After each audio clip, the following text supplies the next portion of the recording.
جب اہل جنت جنت میں داخل ہو جائیں گے تو ایک پکارنے والا ندا دے گا، تمہارے رب کا ایک وعدہ ہے۔ وہ کہیں گے، کیا وہ ہمارے ترازو کو بھاری نہ کر چکا؟ کیا اس نے ہمیں جنت میں داخل نہ کیا؟ کیا اس نے ہمیں جہنم سے محفوظ نہ کر دیا؟ پھر پردہ ہٹا دیا جائے گا اور اللہ کا چہرہ ظاہر ہوگا، اور اللہ کی قسم انہیں جتنا بھی کچھ دیا گیا ہو اس سے زیادہ محبوب کوئی چیز نہ ہوگی جتنا کہ اپنے رب کو دیکھنا۔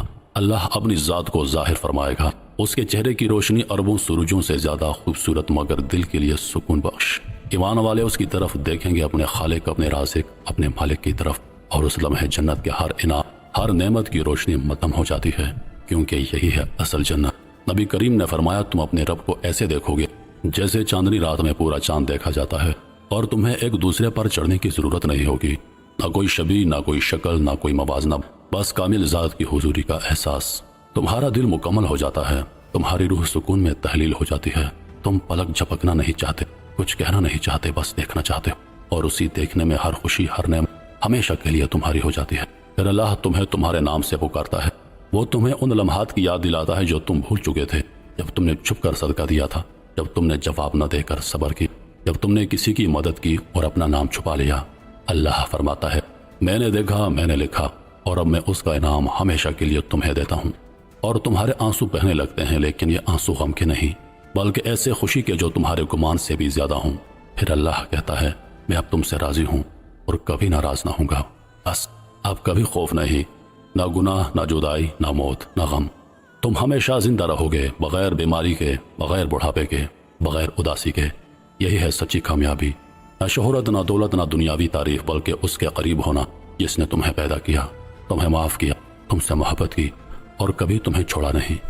اور شاید تم سوچو، اگر میرے پاس سب کچھ ہے تو کیا میں بور ہو جاؤں گا؟ یاد رکھو، بے چینی صرف وہاں ہوتی ہے جہاں چیزیں محدود ہوں، لیکن جنت میں سب کچھ مسلسل نیا ہوتا ہے، بڑھتا ہے، بدلتا ہے۔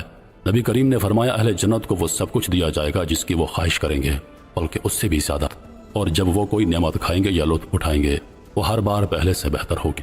تم صرف ایک بار پھل نہیں کھاتے، بلکہ بار بار اور ہر بار اس کا ذائقہ نیا محسوس ہوتا ہے۔ تم ہنستے ہو، سیکھتے ہو، مہمان نوازی کرتے ہو، مہمان بنتے ہو، وہ کہانیاں سنتے ہو جو تم نے کبھی زمین پر نہ سنی تھی۔ تم حلقوں میں بیٹھتے ہو جہاں فرشتے اترتے ہیں، اور علم ایسے بہتا ہے جیسے پانی۔